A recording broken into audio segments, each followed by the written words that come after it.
আরব আমিরাতের দুঃসহ স্মৃতি ফিরে এসেছে লাহোরেও। টি-20তে গদ্দাফি স্টেডিয়ামে পাকিস্তানের বিপক্ষে আগে কোনো জয় ছিল না টাইগারদের। পরিসংখ্যান বদলে দেওয়ার মিশনে প্রথম ম্যাচে ৩৭ রানে হোঁচট খেয়েছে লিটন দাসের দল। ব্যাটে বলে ছন্ন ছাড়া টাইগাররা। অধিনায়ক লিটন ও জাকের ছাড়া কারো ব্যাটেই রান আসেনি।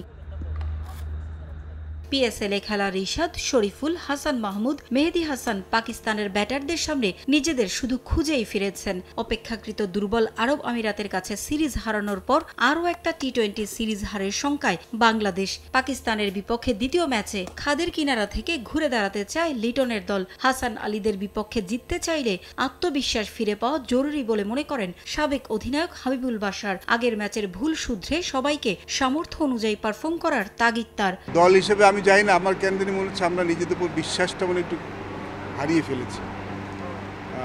আমাদের এই দলটাই কিন্তু আমাদের অনেক বড় বড় দলের সাথে কিন্তু আমরা জিতেছি এই রিসেন্ট পাস্ট।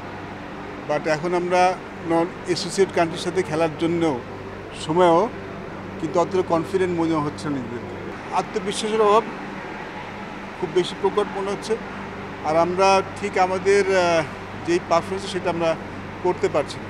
2026 টি-20 বিশ্বকাপ সামনে রেখে নেতৃত্বের গুরুদায়িত্ব দেওয়া হয়েছে লিটন কুমার দাসকে। দু একটা সিরিজের ভরাডুবি দেখে এখনই অধিনায়ক পরিবর্তনের পক্ষে নন বাশার, বরং তাকে আরও সময় দিতে চান তিনি। যেই ক্যাপ্টেন আসবে তাকে যদি আমরা একটা দুই সিরিজ দিয়ে জাজ করে ফেলি তাহলে ক্যাপ্টেনের জন্য সমস্যা, দলের জন্য সমস্যা। আমার মনে হয় লিটনকে নিয়ে যখন বাংলাদেশ শুরু করেছে, I think we need to give him some time. তারপরে আমরা এই সিদ্ধান্তটা, এই আলোচনাটা হয়তো 6 মাস পরে করতে পারি, হয়তো 1 বছর পরে করতে পারি। বাট এই মুহূর্তে I think he need some space. তাকে আমাদের স্পেস এবং সমর্থন দেওয়া উচিত। সংক্ষিপ্ত সংস্করণে এখন পর্যন্ত 19টি ম্যাচ খেলেছে পাকিস্তান ও বাংলাদেশ। এর মধ্যে 16টি ম্যাচ জিতেছে মেন ইন গ্রিন। বাংলাদেশের জয় আছে 3 ম্যাচে। পারভিন আক্তার, সময় সংবাদ।